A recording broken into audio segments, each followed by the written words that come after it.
Shalom Havarim. Hello, friends. They let me play with the sound system again. So I hope everyone is doing well. You are an energetic bunch. All right, that one day of school must have been too much for you this week. I see some tired.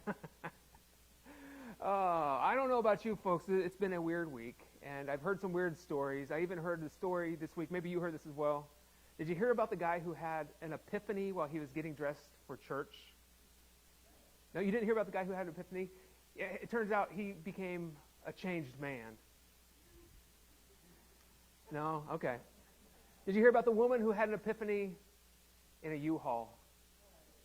Oh, it was a moving experience.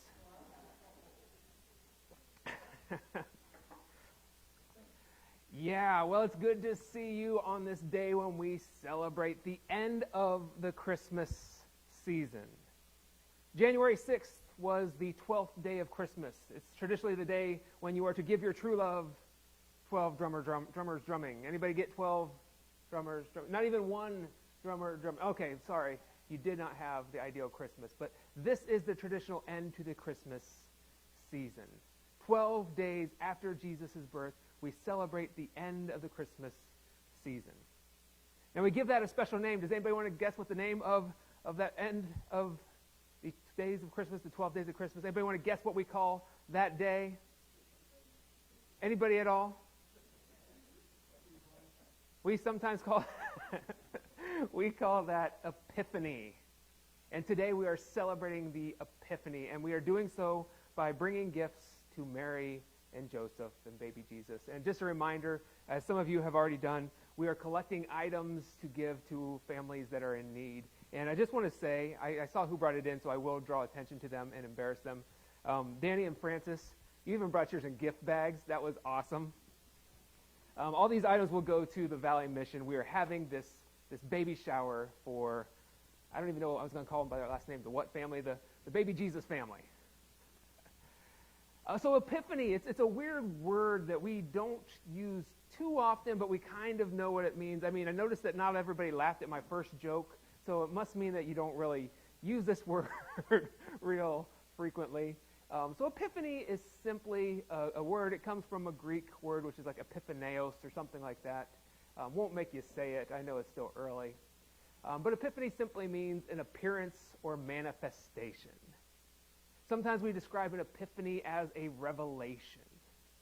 It's one of those things where it's not like something just came out of the blue and showed up to you. It's more like it was always right in front of you, but only now after somebody pointed out to you what was going on, or after you looked at it with a new set of eyes or from a fresh perspective, only then was it revealed to you this thing that was right there all along.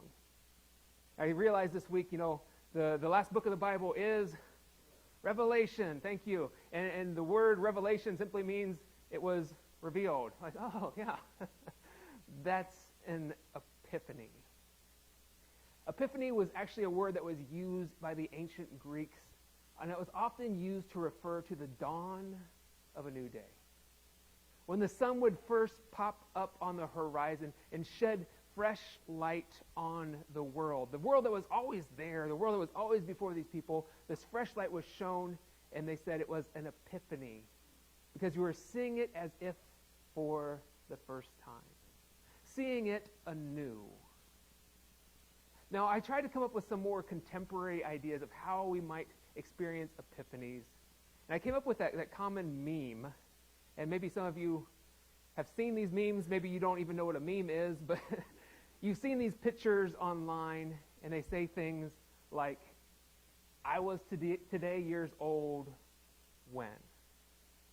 It's usually when something was like right in front of your face the whole time, and it wasn't until somebody pointed it out that you realized, oh, now that makes sense. So like, how old were you when you realized this? I was today years old when I realized that. So here's just a couple. I was today years old when I realized they call it video footage because film on a reel used to be measured by the foot. I didn't know that until I read it the other day. That was new to me. Or how about this one? This one kind of floored me a bit, and it's so simple, yet it really shocked me.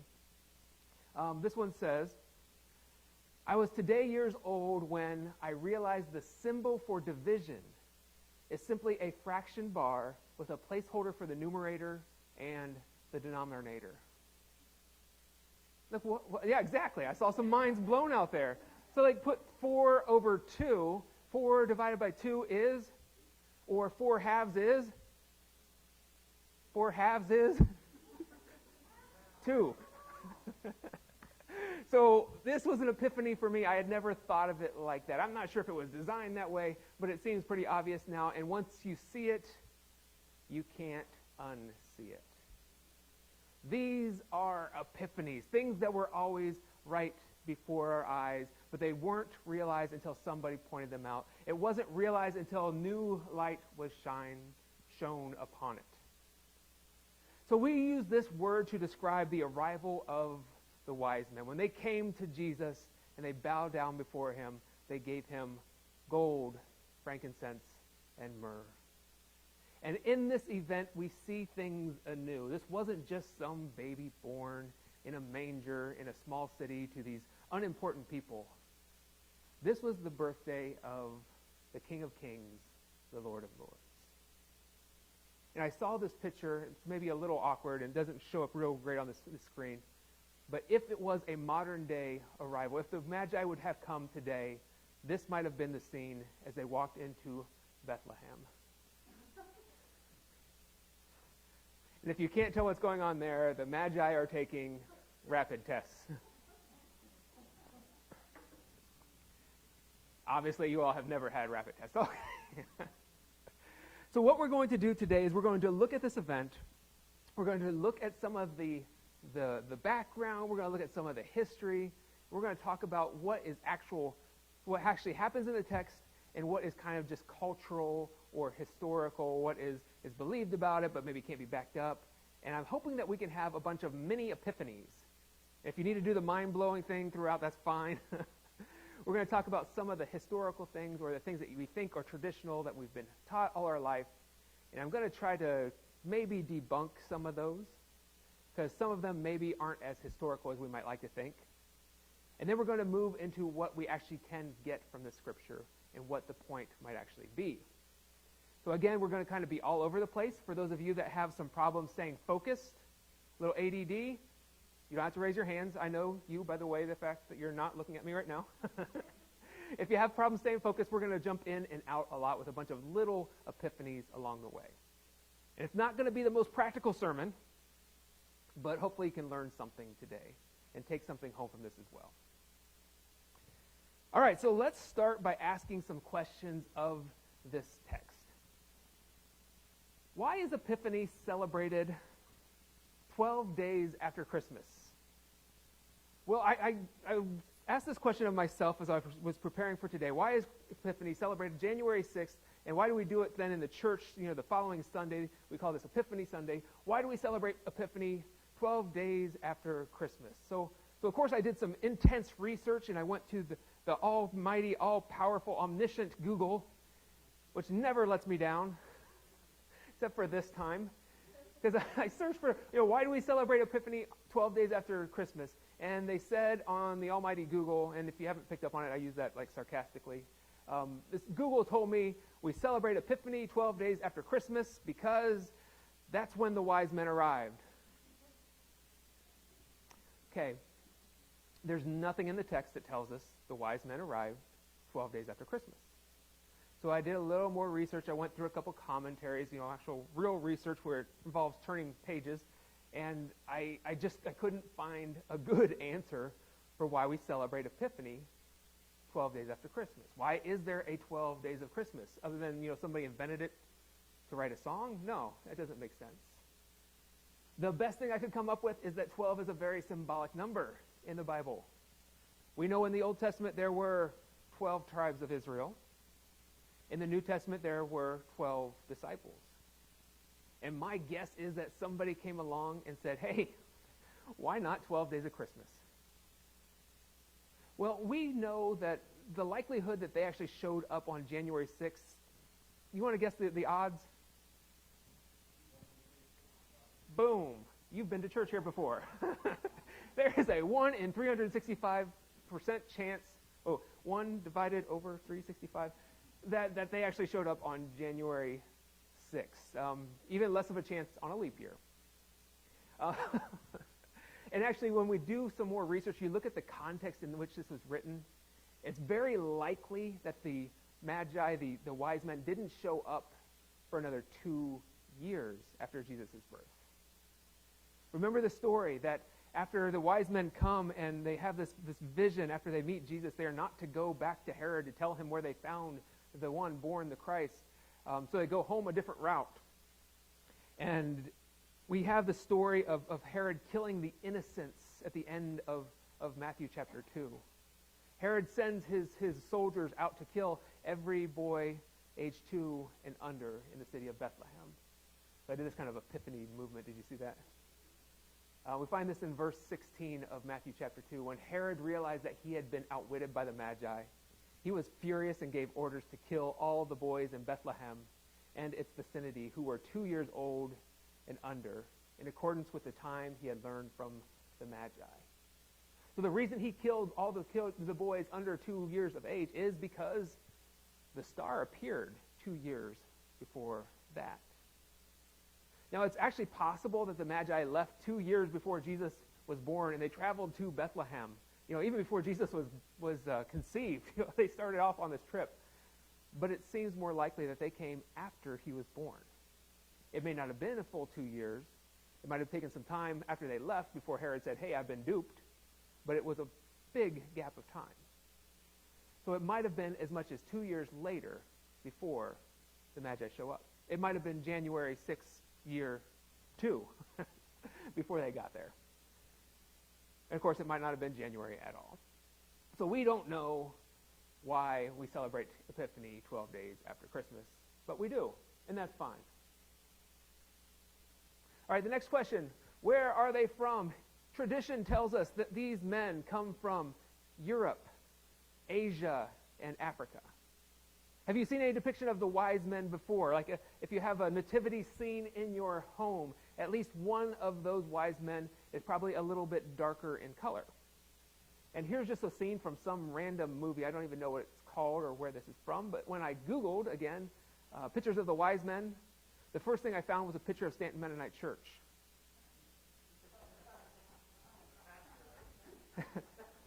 The second picture I found was this one.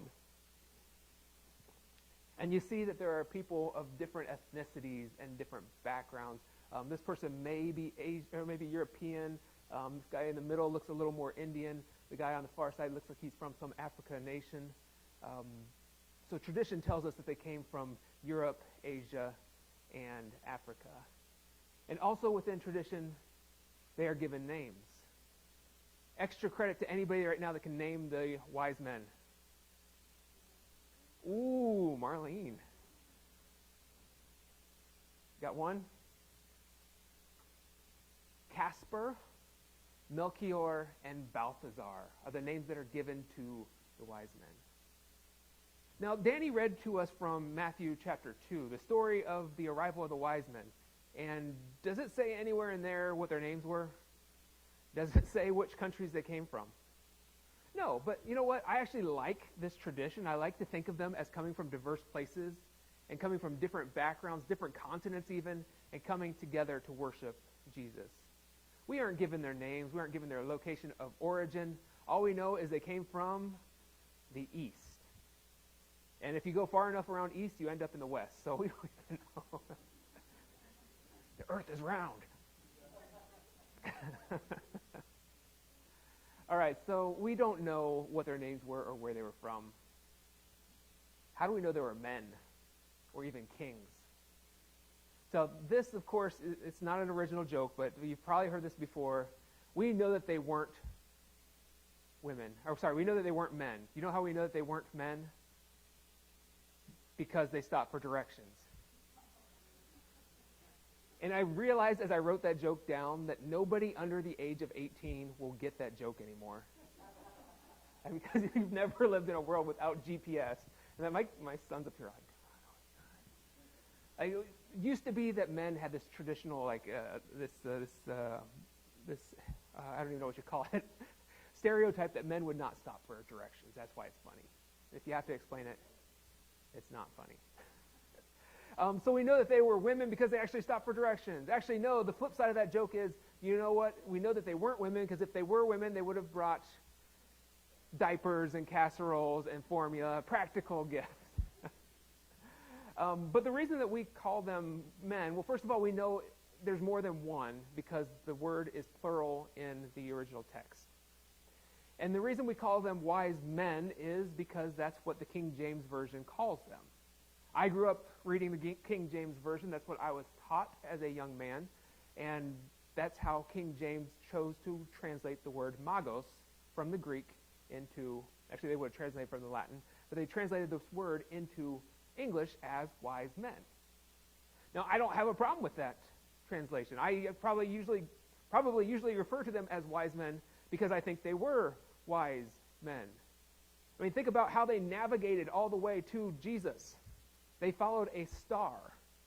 They left their country, went out and followed a star in the sky, and they came to the wrong place. But let's be honest, they were only 6 miles off where they were aiming for. And if I tried to follow a star to get to, the next city, if I tried to go to Harrisonburg just by following the North Star, I would probably end up out, West Augusta or something like that, totally lost. I couldn't do it. So they truly are wise men. But also many people have pointed out if they were traveling in the first century, it's very rare to find just 3 guys traveling by themselves, especially because they were well-to-do people. We know that they were wealthy because of the things that they brought for gifts. So it was more likely that they were traveling with an entourage of some sort. So it may have been these men traveling with women and even children as well. But of course, if they were really wise men, they would leave the children at home because nobody likes to travel with children. I love my children. Just not in the car. All right, so what else do we have? Kings. Kings. We, of course, know that they're kings. How do we know they're kings? We don't. Actually, what happened is hundreds of years later, people are scouring through the Old Testament, and they're finding references that they think could apply to this event. And Isaiah 60, verse 2, is one of the texts that's in our lectionary for Epiphany Sunday. And Isaiah 60, verse 2 says this: "Nations will come to your light, and kings to the brightness of your dawn." Well, somebody read through this and said, oh, obviously that light is a reference to the star. This is a reference to Epiphany, and this is a reference to the wise men arriving, and they obviously were kings. Maybe, maybe not. So I have this list of things that could or could not be true. I don't know. Why is Epiphany celebrated? Why do we celebrate Epiphany on the 12th day after Christmas? Jesus may have been born on January 6th. Where were they from? Well, they may or may not have been from Europe or Asia or Africa. What were their names? I don't know. Ted, Frank, Louis? It could have been any of those. That's probably less likely than Melchior and Balthazar and all those. And how do we know that they were men or kings? We don't. But the reason I bring all this up is it's cutesy stuff. Like it's fun to depict them in such a way, but it's also somewhat helpful for me, formative-wise, to think of them as rich, powerful people from diverse backgrounds, and they all come together for one central purpose, and that purpose is to worship the one born King of Kings, Lord of Lords. So if it's helpful for you to think of Epiphany happening every year on January 6th, no problem. If you want to learn those names, obviously I didn't take the time to learn them, but if it's helpful for you, please do so. So what I want to do now is move from what we don't really know to what we do know. So what do we know? We know there are how many wise men? Tell me, Duncan, what's the reason?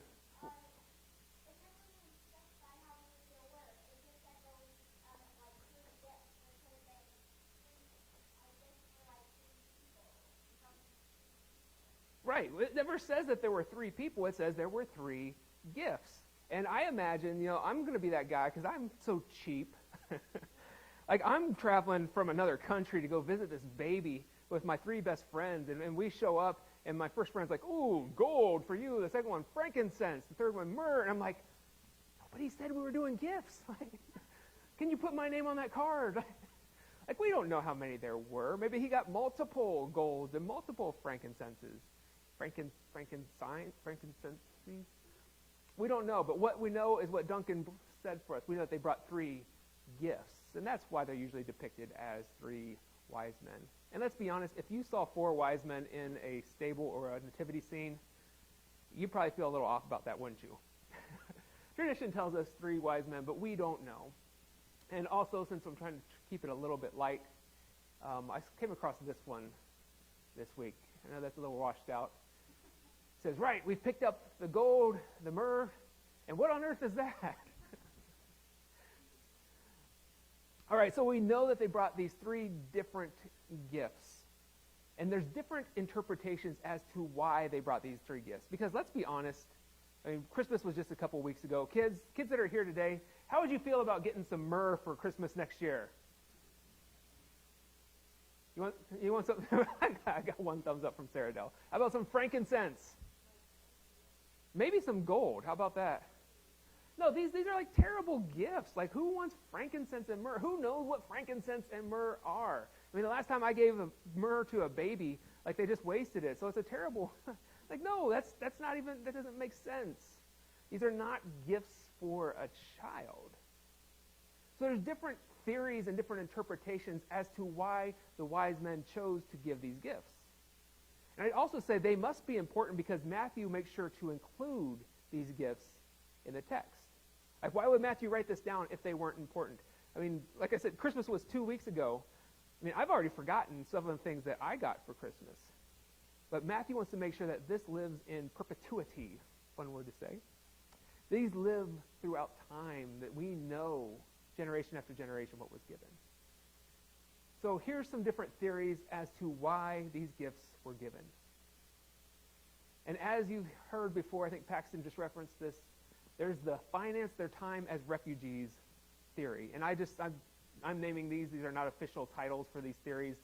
That's my name for them. So if it doesn't sound as polished as it should, that's why. Because I had kids home all week from school. The finance their time as refugees theory. This is the one that simply says, these are expensive gifts, like gold. Even to this day is a very valuable material.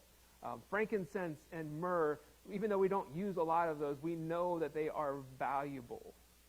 So the idea was that Mary and Joseph could have then taken these items and sold them, and that they were leaving for Egypt. We talked about Herod putting out this hit on all these children age 2 and under.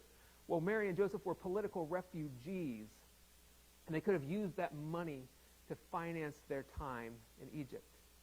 It's really expensive to pick up everything and just go to a different country. It'd be hard for Joseph to find work in a different place where he couldn't speak the language and didn't know people. So this theory says Mary and Joseph became the first ones to return a gift and take the cash instead. They were the first regifters or people that returned their presents, and they used that money to finance their way. And I would say that even if this wasn't the Magi, the wise men's intention, that this is probably what they did, because myrrh and frankincense were a lot more valuable to them when it was liquidated, when it became cash, than to actually have it on hand. So there's something to that. I think there's some validity to that theory, but I'm not sure. Well, I won't get. Might as well. Okay. So do you think the wise men really had that in mind when they came and brought the gifts? I think that's not as likely. Then there's the symbolic theory. I like this theory a little bit better. And this theory says that each one of those gifts was given because of who Jesus was. Who Jesus was and who Jesus was going to be. For instance, gold is a gift for a king. So in bringing gold to Jesus, they were recognizing that he was royal in some sense. Frankincense, that weird word. If you just take frank off frankincense, what do you get? Incense, thank you. Frankincense is actually named in the Old Testament. It was an incense that was used in the Jewish temple in a part of their worship practices. So frankincense, I say, was a tool of a priest. It would have been burned in their regular worship services. So frankincense could be symbolic of saying that either of two things, or maybe both of two things. It could be recognizing Jesus' role as the priest who is the mediator between God and humanity, or it could be simply recognizing Jesus' own divinity. So there's the frankincense aspect. Myrrh was used as an oil to anoint the dead. If we read the Easter story, on Easter Sunday morning, the women go to the tomb to do what? You remember what they're going there to do? They're going to anoint the body. That's because back in those days, back before they embalmed, these bodies got pretty stinky. It's true. Remember the story of Lazarus. Lazarus has been in the tomb for a couple of days, and they don't want to roll away the stone in the front. And they have one of my favorite verses in the King James Version is, they don't want to roll it away because he stinketh. Right. So myrrh is used to anoint the bodies so that as they decompose, there's less smell. This may have been a understanding of Jesus' role in death and dying for our salvation. So this way of looking at these gifts simply says each one shows something about who Jesus was, who he is, and who he always will be. Let's do one more. The care for the carers theory. The care for the carers theory says that each one of these gifts was given so that it would help those who are providing care for Jesus. Think about it like this. You're Mary and Joseph. You're like a young man and a teenage girl, and you've just been put in charge of raising the Christ child. No pressure. They need a little care themselves. They need some help along the way. So you look at gold. Again, gold is useful. It is valuable. It is money. But in the first century, these items, frankincense and myrrh, were used for medicinal purposes. Now, it's kind of a quasi-science, even to this day, but you can still go out and buy myrrh and frankincense in like an essential oil to treat the body. Again, I'm not recommending this. Please consult your medical advisors before using this or any other supplement. But you can go to Walmart right now and buy yourself some frankincense and myrrh oil. Now, it's very popular in countries like China, even to this day, to use these for aches and pains. Frankincense and myrrh are said to have analgesic and anti-inflammatory as well as antiseptic properties. Analgesic and anti-inflammatory and antiseptic properties. Analgesic simply means it's a pain reliever. Anti-inflammatory when your muscles get all inflamed from the stress. And antiseptic. Was there anybody in that story you think could have used an analgesic, anti-inflammatory, and antiseptic? Well, I think Mary probably could have used that. Like, here we are in the first century. She's just traveled into Jerusalem on the back of a donkey and given birth in a stable. There's some reasons for some antiseptics. She just gave birth in a time, like hundreds of years before the first epidural. There's some reason for an analgesic. So this concept says these gifts were given to care for the carers.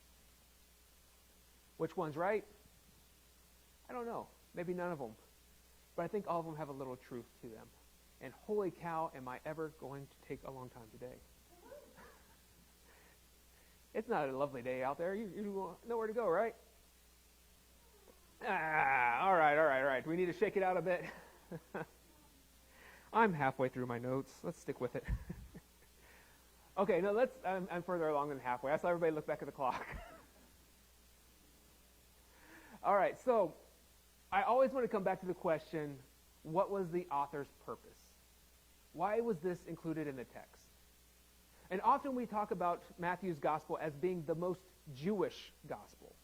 Have you heard me say that before? It's the most Jewish gospel. It was written to a Jewish audience for the purpose of introducing them to the one who is born, the Messiah.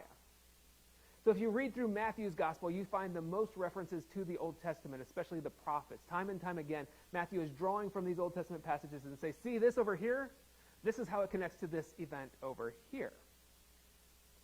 Now, one of the things that Matthew is very clear to point out is that Jesus is the new Moses. Let's look at some of the examples why Jesus is seen as the new Moses. The first is that they both come out of Egypt. We know that Moses was the one who led the Hebrew slaves out of captivity when Pharaoh was putting them to work, making them build these bricks, even bricks without straw. Moses led them out of that captivity. And we follow our story today with that story of Herod killing the innocents and Mary and Joseph and baby Jesus going down to Egypt. And Matthew will quote Hosea 11:1, which says, "Out of Egypt I called my son." So both Jesus and Moses are shown to have come out of Egypt. Okay, well, so are a lot of other people. Let's keep going. Both survived the genocide of the Hebrew boys. I mentioned the story about how Jesus' parents had to leave because Herod put this hit out on 2-year-old boys and under. Well, remember the story of Moses is quite similar. When the Hebrews are getting so numerous and powerful that Pharaoh becomes scared that they might overtake them, Pharaoh puts out this order that all the Hebrew midwives must kill the first, or not just the first, all Hebrew boys that were born. And you know the story about Shiphrah and Puah, two of my favorite Hebrew midwives. The only Hebrew midwives I know of. But Shiphrah and Puah, they reject that order. And they say, oh, the Hebrew women are so strong, they have these babies before we even show up. But Moses is one that was able to escape that genocide when his mother put him in a basket and sent him out into the water, only to be found by Pharaoh's daughter later. Next one. They both spend a lot of time on the mountains. So we know that when Moses comes out of captivity, brings the Hebrew people out of slavery, they start their journey, and he ascends a mountain. He goes up Mount Sinai. And there on Mount Sinai, he receives word from God. And that word from God became the Torah.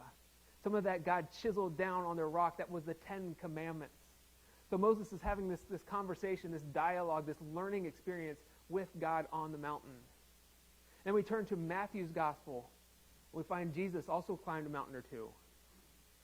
Did you know that Matthew is the only one that talks about Jesus' sermon on the mount? Nobody else mentions the mountain. Luke even talks about a sermon on the plain. Nobody mentions the sermon on the mount. And Jesus went up to the mountain and he started teaching the people. Now what's the difference here? God talked to Moses and Moses transferred that onto the people. Jesus talked directly to the people. And now we start to see a little change. Jesus is the new Moses, but he's better. He's bigger. He's the next step up. And there's this whole Jordan River experience. And I'm not sure if this is stretching it a bit or if it's actually really cool, but I'm going to tell you anyway. We know the story about Moses. Do you remember, does Moses make it in the promised land? No, he doesn't. Moses goes right up to the very edge of the promised land, and the thing dividing them from the promised land was the Jordan River. Moses is even able to look out over the land and see it. But because of his lack of trust and faith, he doesn't enter the promised land. He dies right there on the Jordan River banks. But what about Jesus? Jesus not only goes down into the river, but he emerges victorious from that river and begins his ministry in the promised land. And as Jesus crosses that Jordan River, he hears God's affirming voice say to him, "This is my son, whom I love. With him I am well pleased."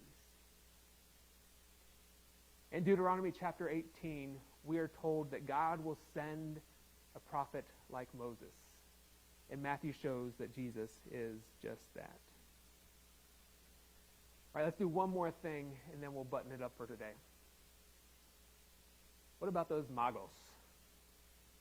What about the Magi? Now, one of the reasons that I think Matthew includes this story, and again, did I mention this? What other Gospels do you find this in? None other Gospels do you find the story of the Magi, the wise men. It's only in Matthew's Gospel. So why does Matthew include this story of the magos? Well, the word that we translate here as wise men is magos.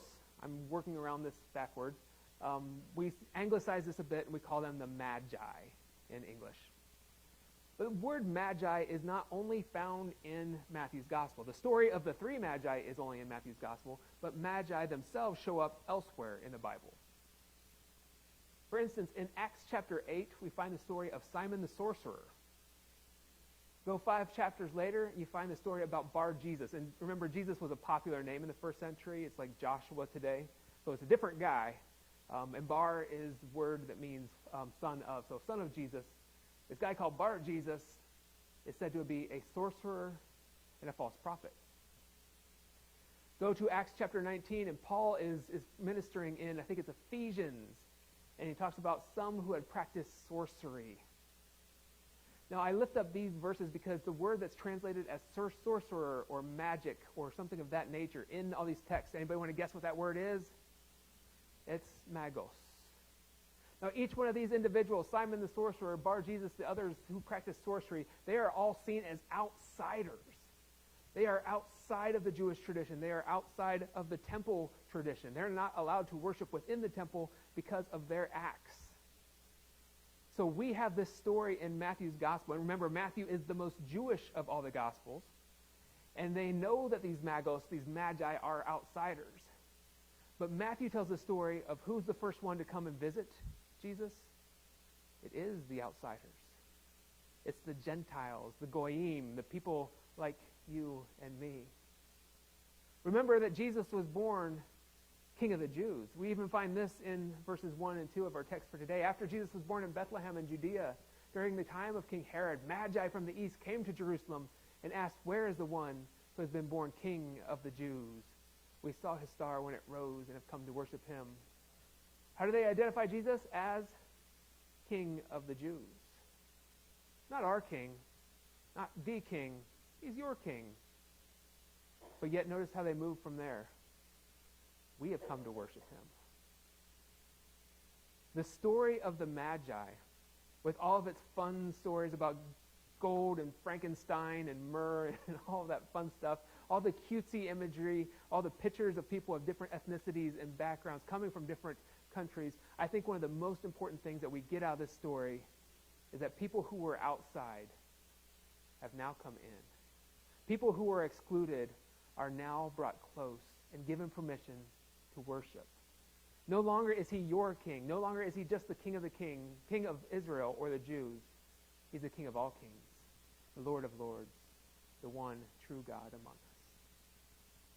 So on this Epiphany Sunday, I remind you that these outsiders were brought in through the grace of God, accepted as his followers, as his people, as his children. What was outside has been invited in, and these men chose to join. Let's pray.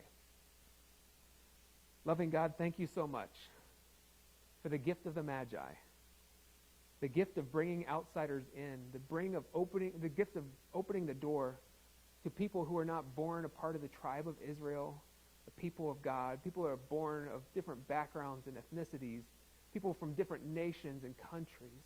All have been included in this group, in your group, in a group in your kingdom here on earth, a kingdom that will endure forever. Help us, Lord, to celebrate this fact.